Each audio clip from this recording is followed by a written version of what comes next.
Europe का एक chance लेना, ये इंटरनेशनल सतह के ऊपर बहुत बड़ी तब्दीली है। इसमें हम और हमारी प्रायोरिटीज़ क्या हैं, इमरान खान साहब कौन सा जूस पीते हैं, कौन सी रोटी खाते हैं और वो किस वक्त क्या करते हैं, और उनकी मुलाकातों पर पाबंदी लगानी है, तारीख छोटी डलवानी है, बड़ी डलवानी है। तो इन प्रायोरिटीज़ के साथ आप इंटरनेशनल वर्ल्ड में क्या करेंगे? आपकी फॉरेन पॉलिसी बिल्कुल फेल है। पाकिस्तान इस वक्त सफारती महाज पर बिल्कुल तन्हा हो चुका है, और पाकिस्तान को जो आने वाली तब्दीलियां हैं दुनिया में, उन तब्दीलियों को रियलाइज़ करने की ज़रूरत है, महसूस करने की ज़रूरत है। पार्लियामेंट जो है वो भी अपना फंक्शन नहीं कर पा रही। छोटी सी कॉन्फ्रेंस पे जो अपोजिशन की तरफ से की जाती है, हुकूमत जो है वो उसकी कांपें टांग जाती हैं और वो कांपें शुरू हो जाती है। और इस तरह के जो मामलात हैं, मुल्क जो है वो आगे नहीं बढ़ा, और मुल्क आगे नहीं बढ़ेगा तो कोई इदारा, कोई शख्सियत जो है वो मुल्क से बड़ी नहीं है।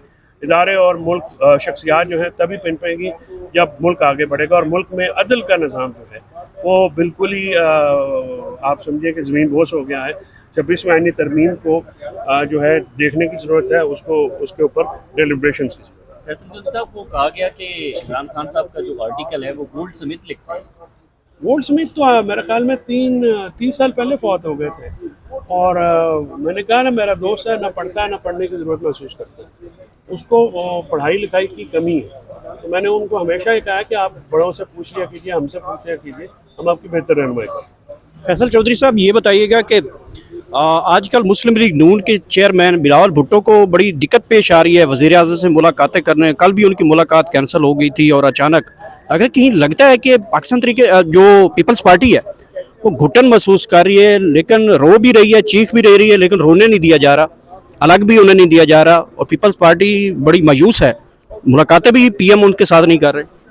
पीपल्स पार्टी का हाल वो है जो, अब मिसाल मैं क्या दूं कि खुद ही वो उन्होंने शादी की है और अब इस शादी से नाखुश है, और अब वो कह रहे हैं हम अम्मा अब्बा को के वापस आने दें। तो उन्होंने कहा कि बेटा खुद ही किए खुद ही भुगतो।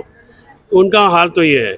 और नून लीग वालों के जो है मामला, तो आप बेचारे इख्तियार वली ख़ान की चीखें जो हैं वही सुन लें तो आपको पता लगेगा कि क्या हालात है। तो ये एक चूं चूं का चोरों का मुरब्बा है जो कि इस मुल्क में मुसल्लत है, और ये आपस में लड़ रहे हैं, जो मुल्क तबाह कर रहे हैं। जिसको कल चोर कहते थे, आज उसे अपनी कबीना में शामिल कर रहा है परवेज़ खटक के हवाले से।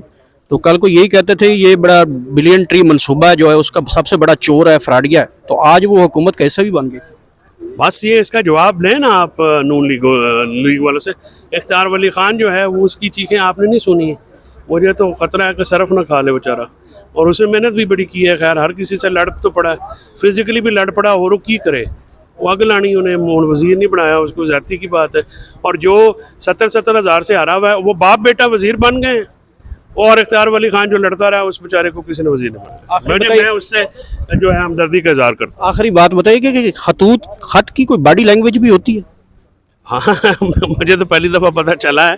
ख़त की तो तहरीर होती है, और तहरीर जानदार है, जानदार तहरीर लगी है, तो जिन्होंने पढ़ा है फिर उन्होंने जवाब भी दिया। Thank you.